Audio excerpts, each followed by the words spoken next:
Hello and welcome back to RPG PhD. I'm Dr. Ben. I want to tell you about a session I ran about 3 years ago. The party was moving through the lower levels of a fortress that they'd been picking apart for 2 sessions. They were experienced players, the kind of group that stays loose between encounters. Side conversations, jokes, someone doing voices when maybe it even isn't their turn. They stopped doing all of that about 40 feet into a particular corridor. I hadn't described a monster or a trap or even told them the corridor felt dangerous or ominous or even wrong. What I described was a ceiling that sat lower than anything they'd moved through before, walls that had been worked rather than carved, close enough that 2 people couldn't walk abreast comfortably. The torchlight behaving differently in a tighter space, throwing shadows that didn't reach the floor cleanly. And a dark wooden door at the end. The table went quiet and one player asked whether they could hear anything. Another wanted to know exactly how wide the corridor was, which hadn't come up once in the 2 sessions before. A third moved their character to the back of the marching order. This episode is about one possible explanation for what is happening in that moment and how to produce it on purpose. So let's get into it.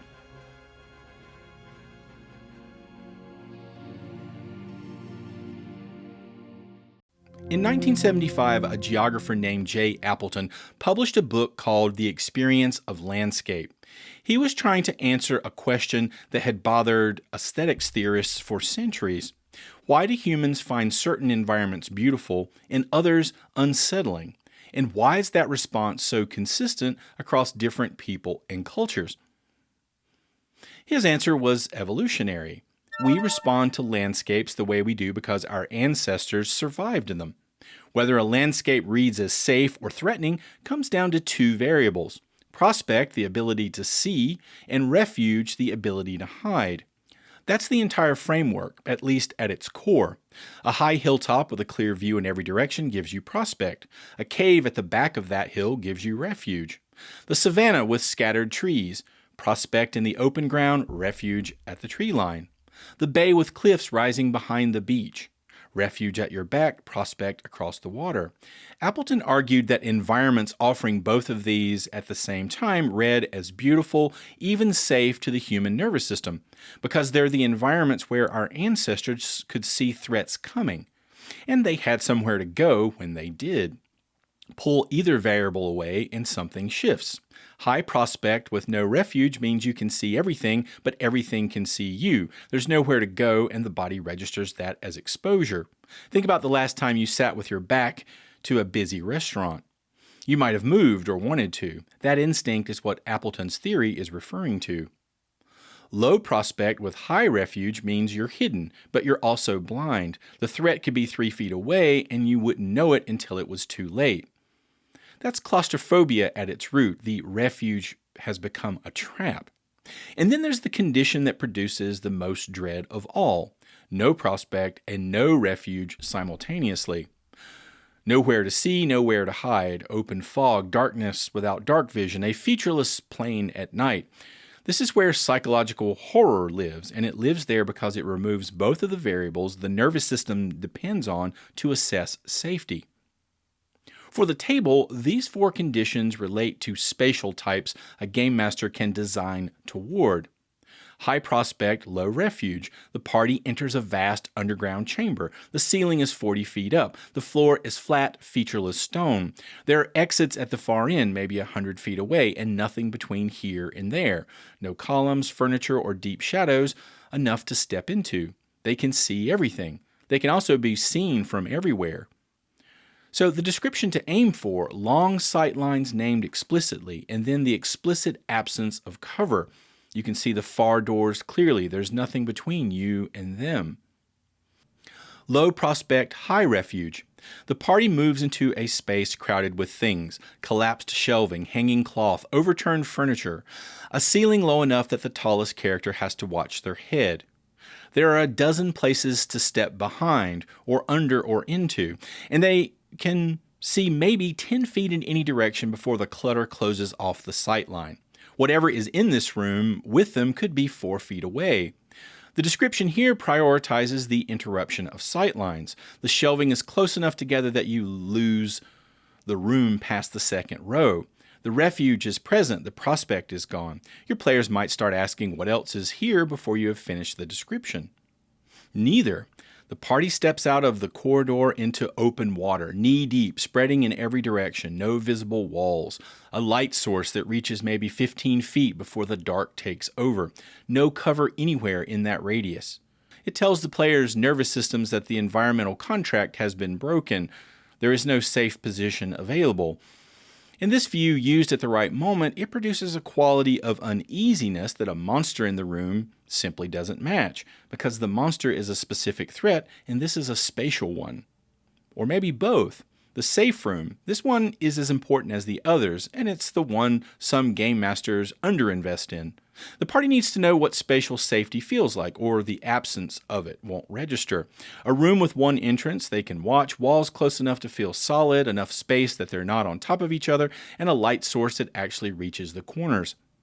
The description should communicate that the sight lines are clear, cover is available if needed, and the space is readable. This is the room where the players exhale. The question is, what is actually happening in the body when those conditions register, and can a game master trigger it through words alone?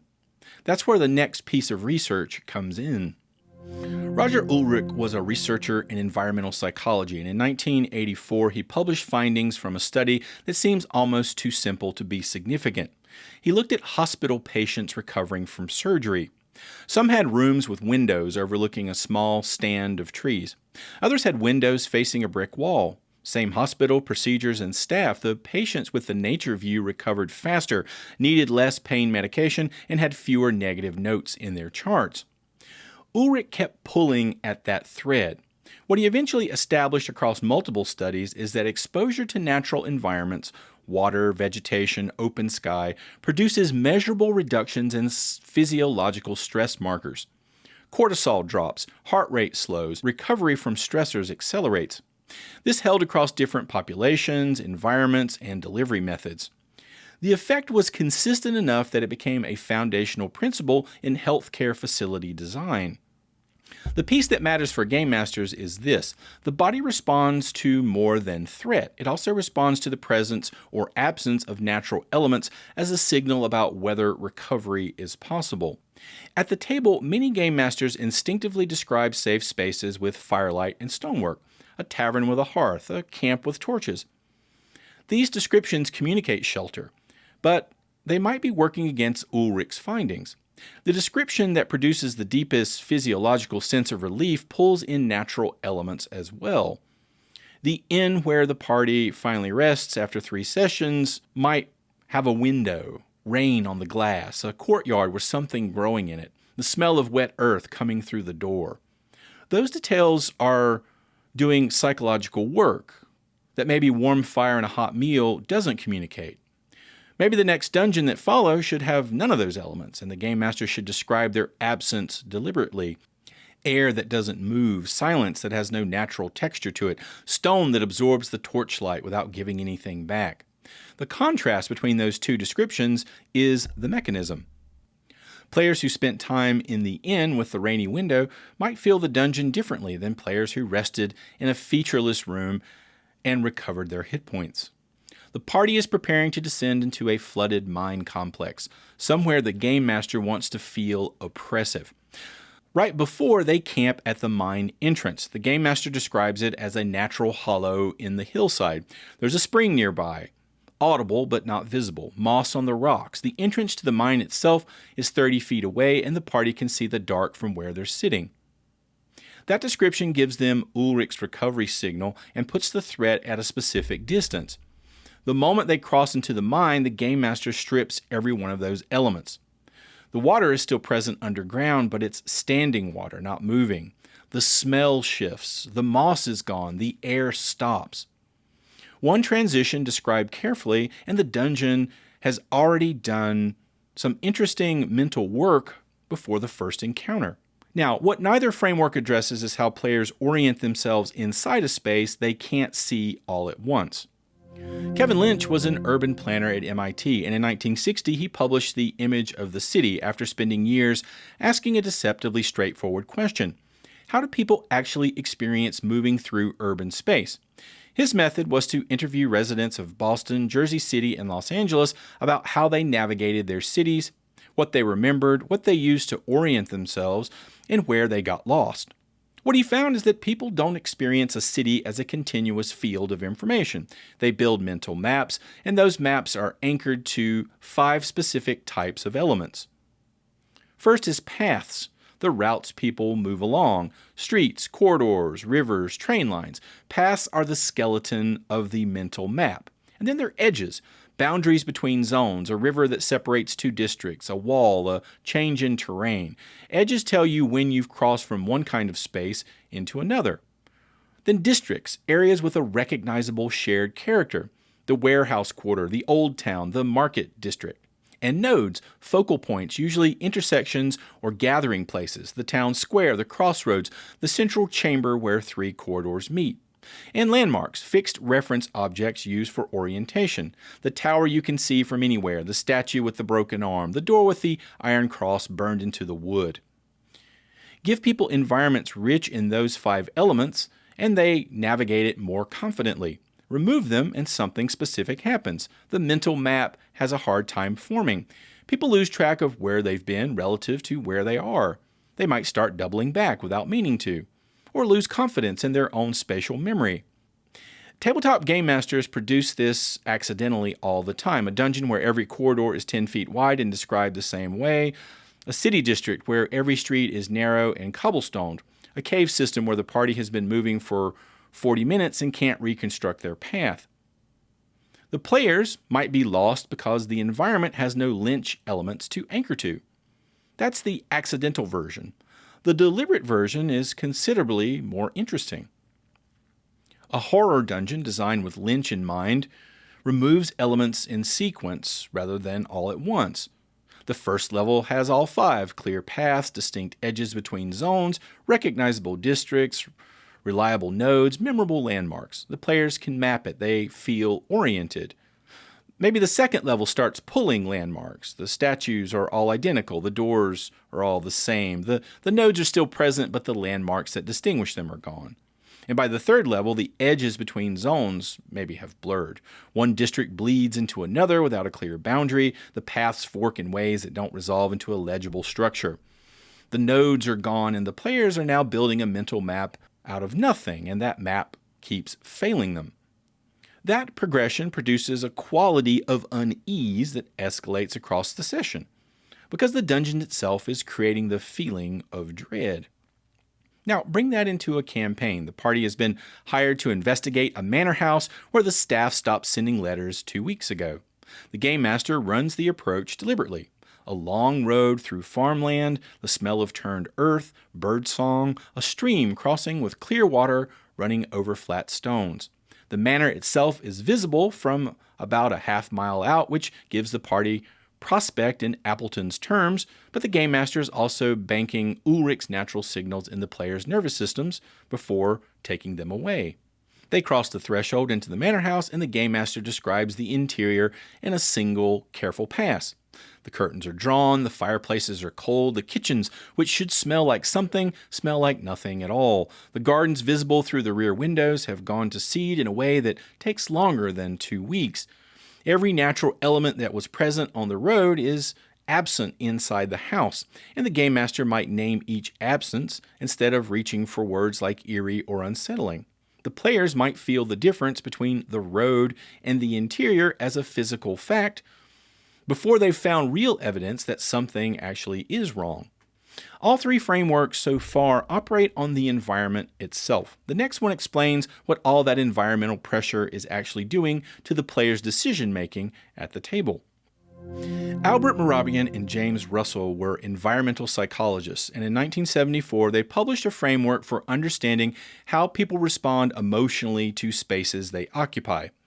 Their argument was that environments produce emotional states along 3 dimensions: pleasure, arousal, and dominance, and those emotional states drive behavior in predictable ways. The first axis is pleasure and displeasure. Does the environment feel good to be in or bad? The second axis is arousal and calm. Does the environment activate the nervous system or settle it? And the third axis is dominance and submissiveness. How much control a person feels inside the space, whether the environment feels manageable and responsive to their choices, or whether it feels like it's doing something to them, regardless of what they decide. Those three dimensions combine into what the theorists called approach or avoidance behavior. The environment either pulls people toward engagement, exploration, and bold action, or it pushes them toward caution, withdrawal, and hesitation. High arousal combined with pleasure produces approach. Think about how a party behaves when they crest a hill and the game master describes a dramatic vista. A ruined fortress on a distant cliff, banners still visible, the objective finally in sight. The space is activating. It might raise the heart rate slightly, and it reads as good. Crucially, the players can see their options from here. They can plan, choose a route, or decide how to approach. The dominance axis is high.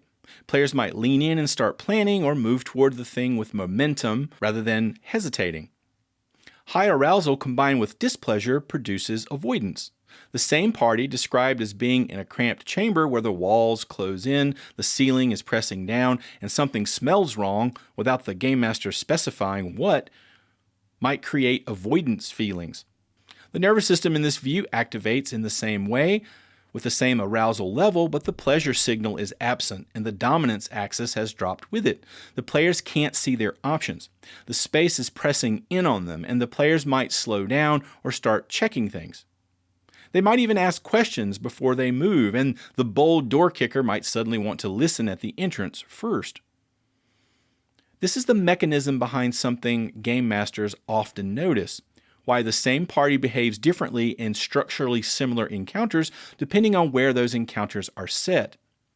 The monsters and the tactical situation might be almost identical, but the way the space is described is different, and that description is running a behavioral script underneath the tactical one. These theorists give game masters something specific and actionable: the ability to calibrate description toward a desired experience. If the adventure needs the party to push forward through a dangerous area, the spatial description can be calibrated toward arousal, pleasure, and high dominance. Give them a dramatic sightline to the objective, a landmark that orients them and reads as significant rather than threatening, a clear path that communicates forward momentum. Make sure the space feels like it's responding to their choices: visible options, readable exits, room to maneuver. Players in an approach state with a sense of control might engage with the danger and take more risks.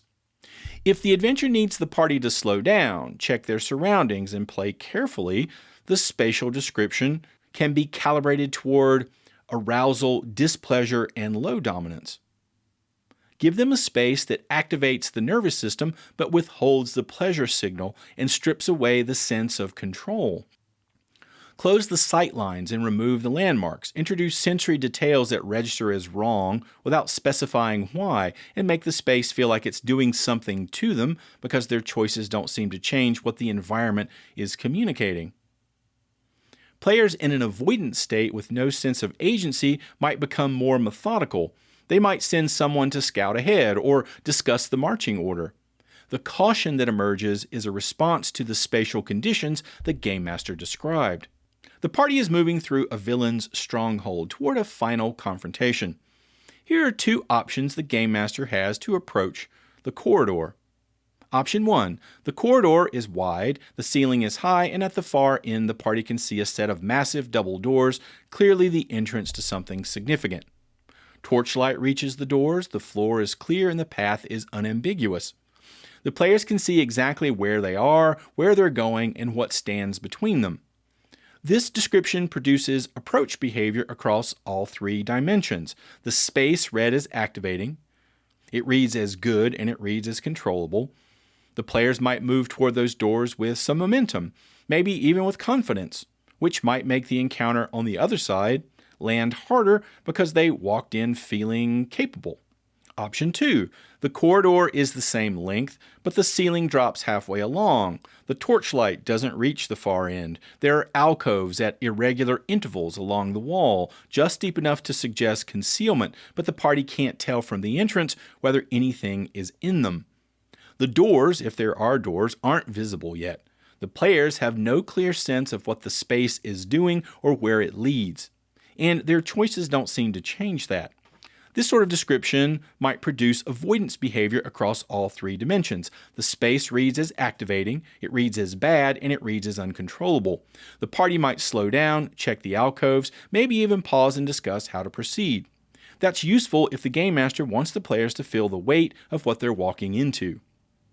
The question is, which behavioral state serves the session at that moment, and this gives the game masters the framework to make that choice deliberately. In 1906, a German psychiatrist named Ernst Jentz wrote an essay called On the Psychology of the Uncanny. His central observation was that a specific kind of anxiety gets produced by intellectual uncertainty about familiar things. The doll that might be alive, the automaton that moves too slowly, the figure in the distance that could be a person or could just be a post.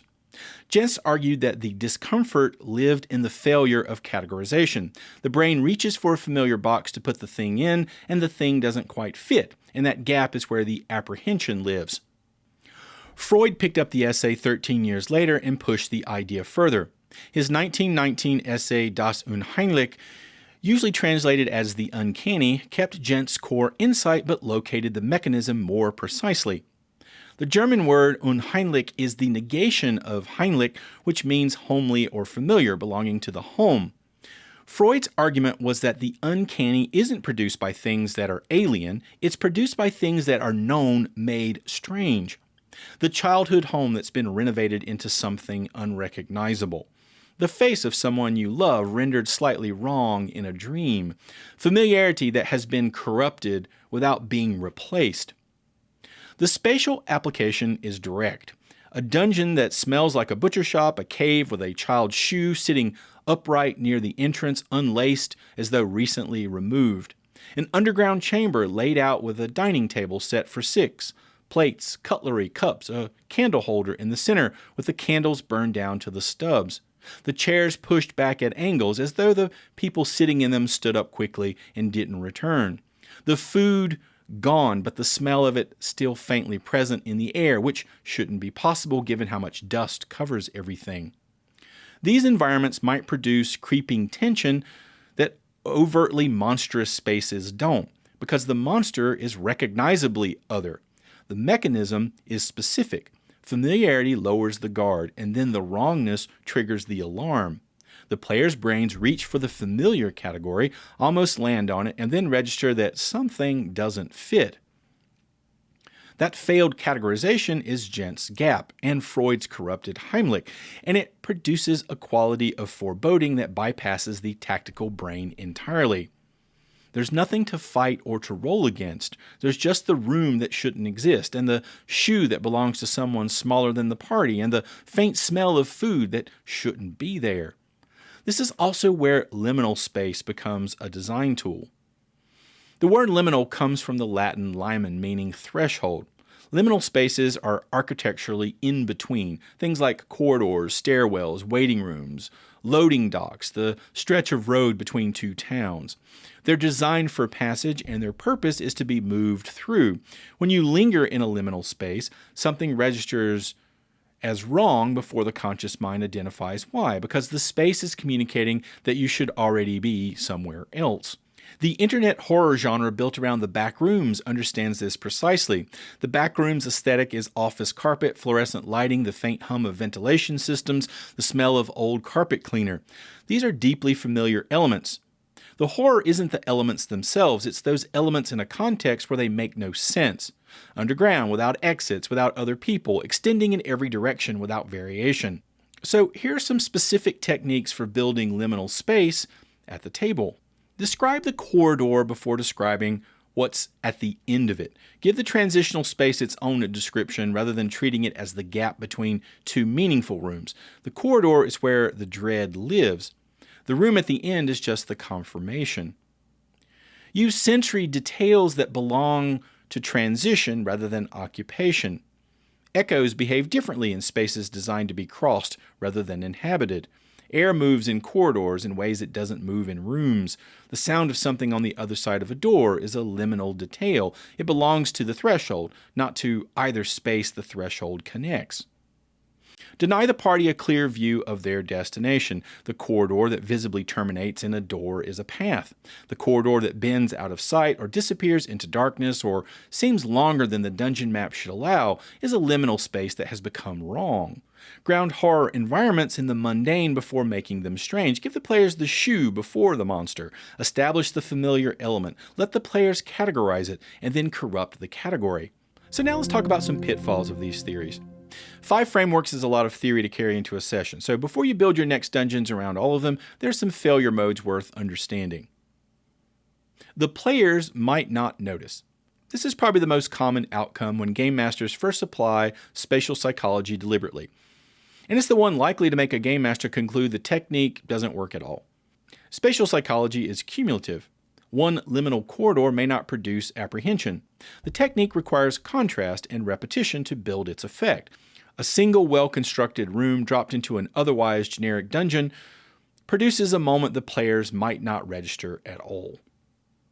The experiment game masters are running when they try this for the first time might be too short. The technique earns its effects across a session, sometimes across multiple sessions. If it didn't work the first time, the answer might be to run more of it with more contrast between the spatial types before drawing any definitive conclusions. Over-description kills pacing. Going through too much description in every room in the dungeon adds time, and players might feel more dragging than dreading. The full spatial treatment is for the rooms that matter. The antechamber before the boss, the corridor the party has to walk through twice, the safe room the game master wants to hit hard. The rooms between those rooms might get 1 sentence, 2 if there's something specific to establish. This is a design framework and probably shouldn't be used for every space a party enters.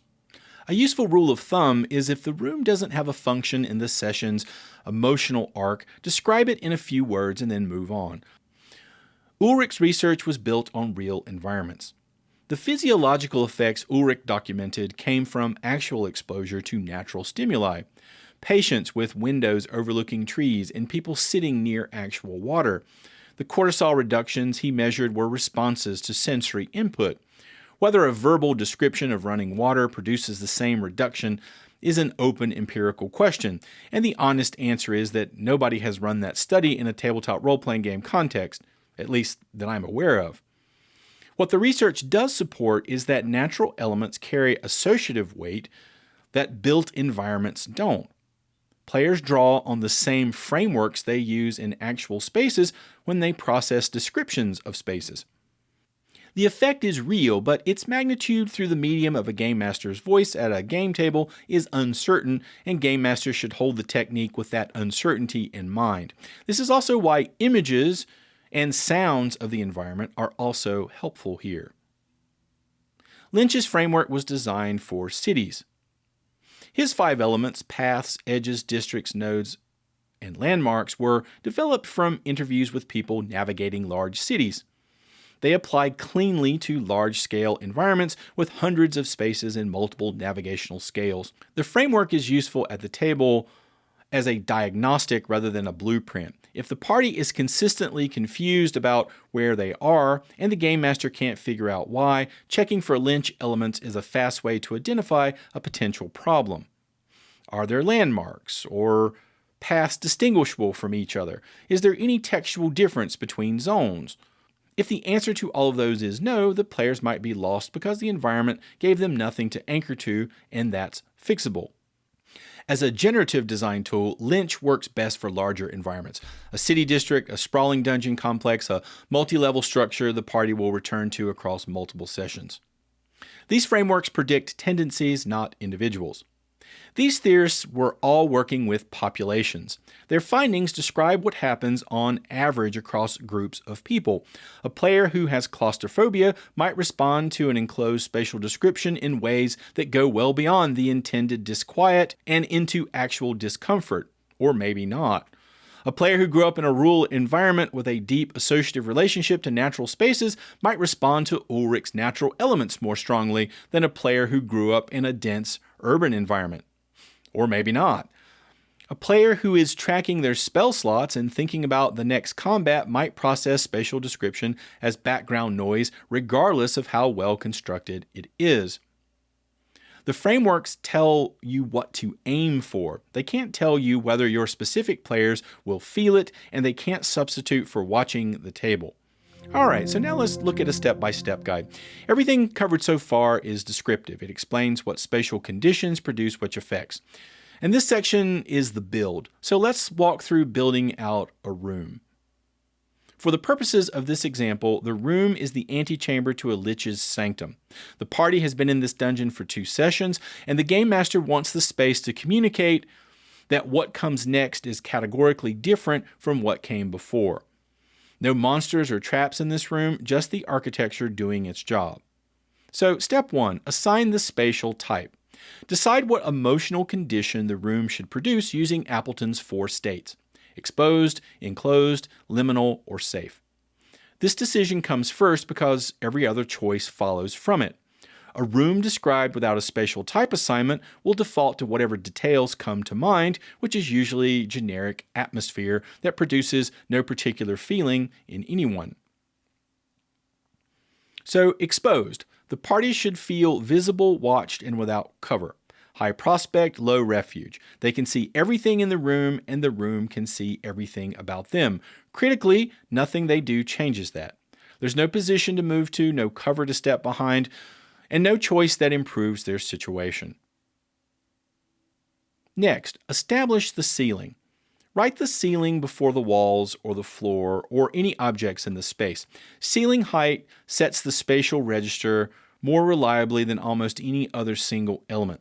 A high ceiling in a small room creates a spatial mismatch that activates the nervous system. A low ceiling in a large room does the same thing, but a little bit differently. The unease comes from a relationship between the dimensions and what they signal about safety and control, not from the measurements themselves. A ceiling the game master never mentions is a ceiling the players might assume is normal. Our game master decides for the antechamber the ceiling is high. Not cathedral high, but high enough that the torchlight doesn't reach it. The players know there's a ceiling, but they just can't see it. That absence lives at the top of the space throughout the entire scene. Step 3. Describe sightlines, then name what interrupts them. Can the party see the far wall? Can they see every exit? Are those sightlines clean, or does something cut them off before they resolve? Every interruption to a sightline reduces prospect. So the game master chooses for the antechamber that the sightlines are clear. This is an exposed room. The party can see every wall, every corner, the single door on the far side. The game master names that explicitly. The room is wide enough that you can see all 4 walls. Step 4, name what's missing. After establishing what's present, pull back and look at what hasn't been mentioned. If there are no alcoves or furniture tall enough to hide behind or variation in the floor surface, say so. Absence is spatial data, and players might not register it unless the game master names it. Just maybe one sentence identifying what the room lacks can do a lot of heavy lifting. So the game master for the antechamber says there's nothing in the room except a low wooden chair centered on the far wall. There are no other objects or debris. The floor is perfectly smooth. Whatever was kept here has been removed or was never here to begin with. And that last clause might introduce a category question the players can't resolve. Was this room always empty? Step 5. Calibrate natural elements for the intended emotional register. Using Ulrich's framework, decide whether the room should include natural elements or strip them out. Natural elements signal recovery and safety. Their deliberate absence signals the opposite. The game master doesn't need to editorialize. The description makes the argument for them. So for the antechamber, the game master decides no natural elements, and they name their absence specifically. The air doesn't move, there's no moisture on the walls or smell of earth, no sound of water from anywhere in the complex. The dungeon has been getting progressively drier and stiller for the last hour of play. The room is the endpoint of that progression. It's the most enclosed, artificial, and lifeless space the party has encountered, and that quality should be in the description. Step 6. Check for the uncanny opportunity. Is there something in this space that should be familiar but has been made wrong? An object that belongs to the surface world, a layout that echoes a domestic space, a sound the players will recognize from somewhere else. One uncanny element per significant location is usually enough. More than that, and the effect loses its precision and punch. So for the antechamber, the Game Master decides there's a chair. One chair centered on the far wall facing the entrance. It's a completely ordinary looking chair. A wooden chair, 4 legs, a back, the kind of chair that belongs in a kitchen or a study, sized for a human. The Game Master doesn't explain the chair. The players will explain the chair. Whatever explanation they arrive at might be more unsettling than anything the Game Master could provide, because it will be built from their own associations with ordinary chairs in ordinary rooms and what it means for something ordinary to be in exactly the wrong place. Step 7. Match the spatial register to your intention. Using environmental load theory, check whether the description is calibrated toward approach or avoidance, and confirm that's the behavioral state the session needs at this moment. So the Game Master decides for the antechamber, avoidance.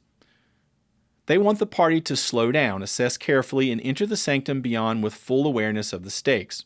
The exposed spatial type, the absent natural elements, the empty room with a single wrong object, all of these are pushing toward arousal and displeasure, which produces caution. The party might be checking, avoiding, or discussing the chair. If the Game Master needed the party to push forward with momentum instead, the spatial description would need to shift. Give them a prospect element that reads as activating rather than threatening, a sightline to the objective, and a landmark that orients and excites rather than unsettles. And step 8, stop before you over-explain. This is the step that many Game Masters skip because it requires restraint at the moment when the description is working and more description feels like it should work better. But it doesn't always. Establish the spatial condition. Sometimes less is more. The chair and absent ceiling are doing their jobs. The named emptiness is doing its job, so let the table sit with it. Alright, so here's your homework. Take a few locations from your next session and build out the tension through the 8 steps. Decide whether you want the players approaching or pulling back and calibrate accordingly. See what happens at the table. Then come back and tell me how it went in the comments. If this episode gave you something useful, make sure to hit that like button, consider subscribing if you haven't, and share this with a Game Master who you think might find it useful. And as always, thanks for watching. See you next time.